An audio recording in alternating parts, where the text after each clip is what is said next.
Hello everyone and welcome you all at your own channel. ठीक है, and today we discuss about business ethics next topic. Business ethics का chapter 2 का first part हमने किया था और बिजनेस एथिक्स के चैप्टर 2 का ही सेकंड पार्ट आज हम करेंगे। सेकंड पार्ट में बच्चे हम करने वाले हैं कॉरपोरेट रिस्पॉन्सिबिलिटी और कॉरपोरेट सोशल रिस्पॉन्सिबिलिटी के बीच में डिफरेंस या इन दोनों का मीनिंग क्या होता है, corporate social responsibility versus corporate sustainability, और आपका जो कंपनी एक्ट है उसमें CSR से रिलेटेड कौन से सेक्शंस हैं, कौन से प्रोविजंस हैं। बहुत ही इंपॉर्टेंट होने वाली है आज की क्लास।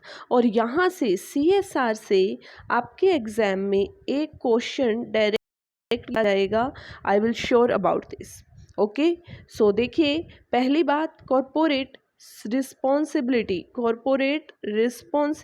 आपकी और कॉरपोरेट सोशल रिस्पॉन्सिबिलिटी में क्या डिफरेंस होता है। कॉरपोरेट रिस्पॉन्सिबिलिटी कुछ भी हो सकती है, ये कॉरपोरेट स्पेसिफिक होती है, मोर स्ट्रेटेजिक होती है, यानी कि ये जो रिस्पॉन्सिबिलिटी है वो स्ट्रेटेजिक होती है, क्योंकि हर एक कॉरपोरेट की उत्तरदायित्व या रिस्पॉन्सिबिलिटी होती है प्रॉफिट अर्न करना, बेटर क्वालिटी प्रोवाइड करवाना। जबकि कॉरपोरेट सोशल रिस्पॉन्सिबिलिटी वो एनवायरनमेंट से रिलेटेड होती है, कम्युनिटी से रिलेटेड होती है। ठीक है, इसका जो CSR का एरिया है वो थोड़ा सा ब्रॉड है। ठीक है, तो यहाँ पर ये समझिए आप कि जो कॉरपोरेट रिस्पॉन्सिबिलिटी है वो हायर मैनेजमेंट से रिलेटेड है, जबकि कॉरपोरेट सोशल रिस्पॉन्सिबिलिटी है वो एनवायरनमेंट या सोसाइटी या कम्युनिटी से रिलेटेड है।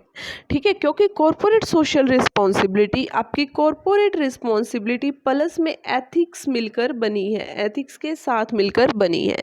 ठीक है, तो यहाँ पर एक ऐसा बिहेवियर जो ना कि अतिरिक्त अच्छा है और ना ही बुरा, यानी कि जो ना ओवर है बहुत ज़्यादा और ना ही बैड है, ना ही बहुत ज़्यादा गुड है, यानी average normal optimum behaviour CSR में आता है। तो मीनिंग क्लियर है आपको CR का और CSR का। अब है CS यानी corporate social responsibility versus corporate sustainability. What is the difference between above both terms. देखिए, कॉरपोरेट सोशल रिस्पॉन्सिबिलिटी और कॉरपोरेट सस्टेनेबिलिटी क्या है। कॉरपोरेट सोशल रिस्पॉन्सिबिलिटी आपको पता है एनवायरनमेंट से रिलेटेड है, बहुत सारे सोशल, कम्युनिटी, इकोनॉमिक एनवायरनमेंट से रिलेटेड अलग अलग एस्पेक्ट्स को अपने अंदर लिए हुए है। मेनली जो एथिक्स हैं वो इसमें ज़्यादा हैं, जबकि कॉरपोरेट सस्टेनेबिलिटी है वो सस्टेन करना, यानी कि रिसोर्सेज को हम भी यूज़ कर सके और हमारी आने वाली जनरेशन भी यूज़ कर सके, लॉन्ग रन रिलेटेड होती है। ठीक है, ये क्या होती है भाई, लॉन्ग रन होती है। दूसरा, ये एक फॉरवर्ड लुकिंग प्रोसेस है, आगे की ओर देखने वाली प्रक्रिया है। ठीक है, कि हमको भविष्य में क्या करना है, जबकि कॉर्पोरेट सोशल रिस्पॉन्सिबिलिटी है कि लास्ट 1 ईयर के प्रॉफिट्स का हमने क्या किया। मैंने आपको पहले भी बता रखा है क्लास में कि देखिए, CSR में अगर जिन ऑर्गेनाइजेशन के नेट प्रॉफिट 500 करोड़, ठीक है, और नेट वेल्थ कितनी है 1000 करोड़, और नेट टर्नओवर 1500 करोड़ है, उनको अपने जो पिछले 3 सालों के प्रॉफिट्स का एवरेज का 2% खर्च करना है CSR एक्टिविटीज़ पर। ठीक है, तो यहाँ पर देखिए 500, 1000 और 1500, अगर मान लीजिए किसी एक साल आप है वो 3% कर देते हो, तो आगे आने वाले ईयर में आप उस 1% को कैरी कर सकते हो। ये न्यू अमेंडमेंट हुई है CSR एक्ट में या CSR में। तो यहाँ पर बोला जाता है कि जो CSR है वो एक क्या है भाई, CSR एक अम्ब्रेला टर्म है। अम्ब्रेला टर्म होती है, जैसे छाता होता है उसके नीचे सभी आ जाते हैं, अम्ब्रेला टर्म होती है एक ऐसी टर्म जो कि बहुत सारी चीज़ों को अपने अंदर लिए हुए होती है। तो CSR कॉरपोरेट सोशल रिस्पॉन्सिबिलिटी एक अम्ब्रेला टर्म है जो कि एथिक्स है in terms of community, in terms of society, in terms of environment, इसीलिए इसको हम अम्ब्रेला टर्म बोलते हैं। जबकि आपकी कॉरपोरेट सोशल रिस्पॉन्सिबिलिटी में सस्टेनेबिलिटी भी आता है, सस्टेनेबिलिटी ऑफ रिसोर्सेज, जिसमें SDG गोल्स हैं, आपके MDG गोल्स हैं, और जो सस्टेनेबिलिटी है वो फॉरवर्ड लुकिंग प्रोसेस है, यानी कि फ्यूचर की ओर देखना है। ठीक है, तो इस टाइप से इन दोनों में ही डिफरेंस है। अब इसके डिफरेंस डिफरेंस को हम टोटल 5 पॉइंट्स में करते हैं। 5 पॉइंट्स में किस टाइप से? फर्स्ट है CSR, वो बैकवर्ड लुकिंग प्रोसेस है, जबकि CS आपकी सस्टेनेबिलिटी वो क्या है? फॉरवर्ड लुकिंग प्रोसेस है। CSR किसी भी मीडिया या किसी भी प्रेशर ग्रुप से रिलेटेड कि हमको अपने बिजनेस में ज़्यादा गवर्नमेंट का इंटरवेंशन नहीं कराना, चेक नहीं लगवाने बार बार, तो भी की जा सकती है। जबकि जो CS है भाई, वो केवल कब की जा सकती है? जो CS है वो सिर्फ़ और सिर्फ अपने ऑब्जेक्टिव से रिलेटेड, ठीक है, अपने कंज्यूमर्स के प्रोग्राम से रिलेटेड, एक चेन से रिलेटेड होती है। CSR एक गवर्नमेंट का रेगुलेशंस है, कंप्लायंस है कि हमको 2% खर्च करना ही है अगर हमारा सर्टेन प्रॉफिट, नेटवर्थ या नेट टर्नओवर आया है तो बैक ईयर्स में, ठीक है। CS एक इंडस्ट्रीज़ पर इम्प्लीमेंट होती है। CSR कम्युनिकेशन के द्वारा कंट्रोल होती है, जबकि CS ऑपरेशन या मार्केटिंग के द्वारा कंट्रोल की जा सकती है। CSR का ऑपरेशन बाजार विकास की प्रतिष्ठा को सुरक्षित बनाए रखने के लिए, यानी हमारा जो मार्केटिंग है उसके डेवलपमेंट को सेफ बनाए रखने के लिए होता है। जबकि CS है वो जितने भी न्यू अपॉर्चुनिटी आ रही हैं मार्केट में, उसके लिए किया जाता है कि हम उन सभी अपॉर्चुनिटी को ग्रैब कर सकें। तो ये तो था CSR और CS में डिफरेंस। अब आगे है CSR का पूरा ऑर्गेनाइजेशन स्ट्रक्चर, और इसमें मैं आपको जो जो चीज़ें बताऊं वो आपको ध्यान रखना है। देखिए, CSR और कॉरपोरेट गवर्नेंस हमने प्रीवियस लेसन में भी पढ़ा। कॉरपोरेट गवर्नेंस होती क्या है? कॉरपोरेट गवर्नेंस होती हैं टॉप बॉडीज़, जिसमें CSR committee, CSR board committee, company के share holders, board of directors आते हैं, यानी कि जो गवर्न करते हैं कॉरपोरेट को, जो एक कॉरपोरेट को चलाते हैं, उसको बोलते हैं हम कॉरपोरेट गवर्नेंस या कॉरपोरेट शासन विधि या कॉरपोरेट संचालन, यानी जो एक कॉरपोरेशन को चलाते हैं, ठीक है। तो CSR एक्टिविटी और कॉरपोरेट गवर्नेंस, जितनी ज़्यादा आपकी कॉरपोरेट गवर्नेंस एलिजिबल होगी, ठीक है, रिस्पॉन्सिबल होगी, CSR के प्रति जागरूक है, उतने ही ज़्यादा एथिक्स भी आपके ऑर्गेनाइजेशन में भी फॉलो हो रहे हैं। तो देखो, यहाँ पर बहुत सारी कंपनीज़ हैं जो CSR की एक्टिविटीज़ को फॉलो करती हैं। इसमें टाटा है, इन्फोसिस है, ठीक है। अब देखिए, कॉर्पोरेट सोशल रिस्पॉन्सिबिलिटी जो है, रूल्स कौन कौन से हैं? Corporate social responsibility rules under companies act 2013, ये बहुत बहुत बहुत ज़्यादा इंपॉर्टेंट है रूल्स, और यहाँ से क्वेश्चन आते हैं भाई, आपके एग्जाम में क्वेश्चन आएंगे। तो देखिए, CSR से रिलेटेड कौन कौन से रूल्स हैं। फर्स्ट ऑफ ऑल,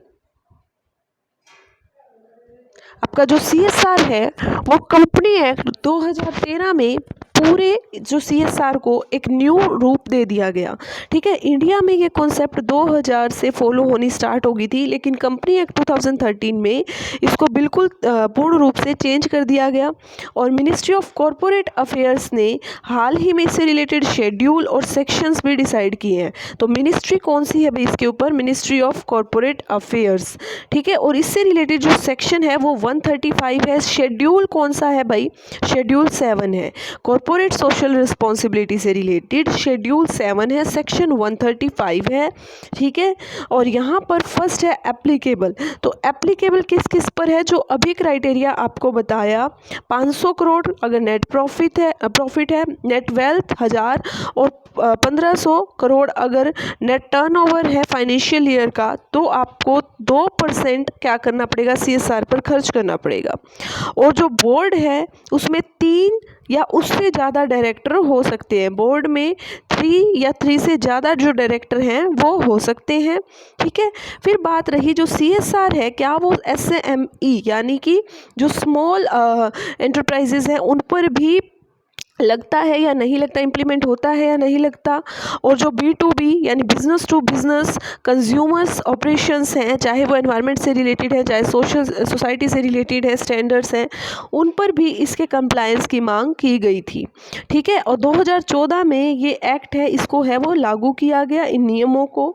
तो CSR कमेटी जो कि डिसाइड करती है कि किन किन एक्टिविटीज़ पे खर्च करना चाहिए, ठीक है, और कौन कौन सी टोटल एक्टिविटीज़ हैं एनवायरनमेंट से रिलेटेड, सस्टेनेबिलिटी से रिलेटेड या क्वालिटी से रिलेटेड, जिस पर CSR का जो पैसा है, जो 2% मनी है एवरेज प्रॉफिट का पिछले 3 सालों का, वो खर्च करना चाहिए कंपनी को। जिन कंपनी की ये अबोव क्राइटेरिया से नीचे नेट प्रॉफिट है या नेट टर्नओवर है, तो उसको CSR एक्टिविटीज़ पर खर्च करना ज़रूरी नहीं है। ये केवल उन्हीं कंपनीज़ पर मैंडेटरी है जिनकी अबोव जो क्वालिटी जो दायरे में आती हैं। अब इसके बाद देखो, जो CSR कमेटी है वो डिसाइड करे कि 2% होना चाहिए। डायरेक्टर इसमें 3 या उससे ज़्यादा हो सकते हैं। और मोस्ट इम्पॉर्टेंट सेक्शन कौन सा है इस कमेटी का, जहाँ पर CSR का सेक्शन 135 था, इसी का शेड्यूल 7 और सेक्शन 134 है, उसके सब सेक्शन 3 में दिया गया है CSR कमेटी। फिर है बोर्ड ऑफ डायरेक्टर का रिस्पॉन्सिबिलिटी। तो अब है बोर्ड ऑफ डायरेक्टर की रिस्पॉन्सिबिलिटी और रिपोर्टिंग। बोर्ड ऑफ डायरेक्टर है, उसकी रिस्पॉन्सिबिलिटी है कि जितनी एक्टिविटीज़ डिसाइड की गई है उन पर खर्च किया गया है पूरा पैसा या नहीं, और लास्ट में उसको रिपोर्ट भी देनी होती है। ठीक है, और ये जो जानकारी है, इंफॉर्मेशन है, कंपनी की वेबसाइट पर अपडेट करते रहना होता है कि यस इतना पैसा CSR एक्टिविटीज़ पर खर्च हुआ, ताकि ये पता चल सके कि ये कंपनी CSR एक्टिविटीज़ पर अमाउंट लगाती है।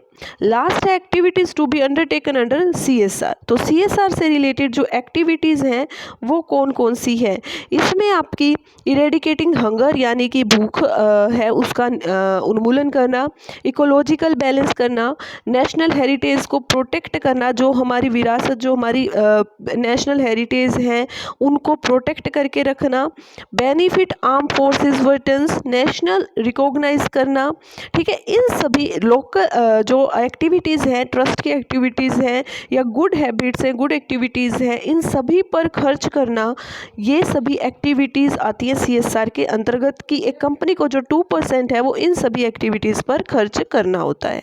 ठीक है, दूसरा, CSR एक्टिविटीज़ को पूरा करते वक्त अगर लोकल एरियाज़ और कंपनी से जुड़े क्षेत्र को हम प्रेफरेंस देना चाहते हैं तो वो भी कंपनी दे सकती है, क्योंकि एक कम्युनिटी में एक कंपनी रहती है और CSR का मीनिंग ही यही होता है कि एक कम्युनिटी को जहाँ पर एक बिज़नेस एस्टेब्लिश है उसको फ़ायदा प्रोवाइड करवाना। ठीक है, तो ये पूरा चैप्टर आपका आज कंप्लीट होता है। नेक्स्ट वीडियो में हम नेक्स्ट चैप्टर करेंगे। Thank you so much.